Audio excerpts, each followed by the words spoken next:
Fan ఎప్పుడు ఇంట్లోనే ఉండాలి,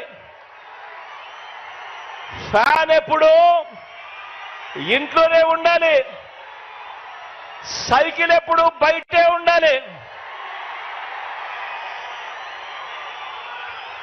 తాగేసిన టీ గ్లాసు ఎప్పుడు సింక్లోనే ఉండాలి. అక్క చెల్లెమ్మలకు మీరంతా కూడా ప్రతి ఒక్కరికి కూడా అర్థమయ్యేలా చెప్పండి. ఇక మన పిల్లల చదువుల విషయానికి వస్తే మన పార్టీ పేరు చెబితే, మీ జగన్ పేరు చెబితే గవర్నమెంట్ బడికి వెళ్లే పిల్లలకు గతంలో కూడా ఎప్పుడు చూడని విధంగా ఒక ఇంగ్లీష్ మీడియం ఆ గవర్నమెంట్ బడులకు వెళ్లే పిల్లలకు ఓ విద్యా కానుక, ఓ గోరుముద్ద బాగుపడతా ఉన్న స్కూళ్ళు నాడు నేడుతో మొట్టమొదటిసారిగా వాళ్ళ పుస్తకాలకు బైజూస్ కంటెంట్తో అనుసంధానం, మొట్టమొదటిసారిగా వాళ్ళ టెక్స్ట్ బుక్ను బైలింగ్వల్ టెక్స్ట్ బుక్స్ గా ఒక పేజీ తెలుగు ఒక పేజీ ఇంగ్లీష్తో బైలింగ్వల్ టెక్స్ట్ బుక్స్ మొట్టమొదటిసారిగా ఆ పిల్లల చేతుల్లో ట్యాబ్స్ కనిపిస్తా ఉన్నాయి.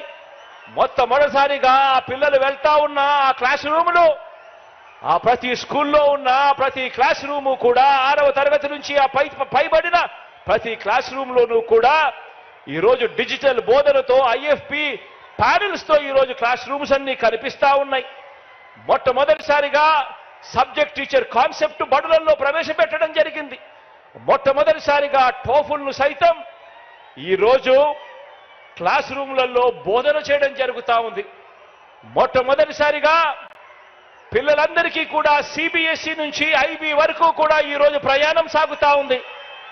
ఇక పెద్ద చదువులు చదువుతా ఉన్న పిల్లలకు మొట్టమొదటిసారిగా ఏ క్వార్టర్లో ఉన్న ఫీజులు ఆ క్వార్టర్ అయిపోయిన వెంటనే ఆ పిల్లలకందరికీ కూడా ఆ తల్లుల ఖాతాల్లోకి పూర్తి ఫీజు రీయింబర్స్మెంట్ వేస్తూ విద్యా దీవెన, వసతి దీవెన, జాబ్ ఓరియంటెడ్ గా కరికులంలో చదువుల్లో మార్పులు, ఆన్లైన్ వర్టికల్స్ చదువులతో అనుసంధానం, ఇవన్నీ కూడా ఆ పిల్లలకు ఆ తల్లిదండ్రులకు వాళ్ళ ఇంటికి వెళ్ళినప్పుడు వాళ్ళని అడగండి.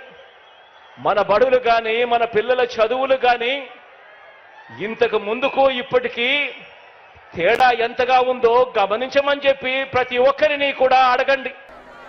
చొక్కా ఏమన్నాడు? చొక్కా మడత పెడతా. ఏ తమ్ముళ్ళు మా తమ్ముళ్ళు ఏం చేస్తారని అడుగుతున్నా నేను. ఏం చేస్తారు?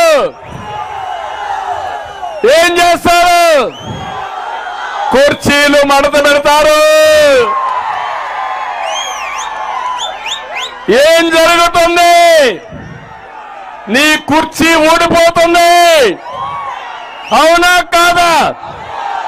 రాజకీయాలు ఎప్పుడన్నా చూశారమ్మా మీరు ఈ విషయాలు?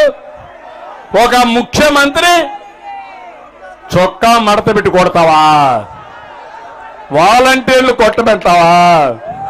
ఒకటే చెప్తున్నా, మా వాళ్ళందరూ ఇస్త్రీ పెట్టెలు తీసుకొని నీ చొక్కా మీద పెట్టి నీకు వాతలు పెడతారు. తొందరలోనే పెడతారా లేదా? పెడతామంటే గట్టిగా చెప్పండి పెడతామని. అంటే పులివెందల పంచాయతీ చేస్తావు రాష్ట్రాన్ని?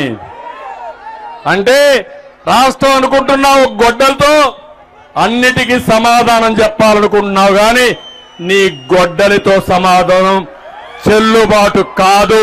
ఇది ఆంధ్రప్రదేశ్ రాష్ట్రం, తెలుగువారి పౌరుషం. అవునా కాదా అని మేము అడుగుతున్నా.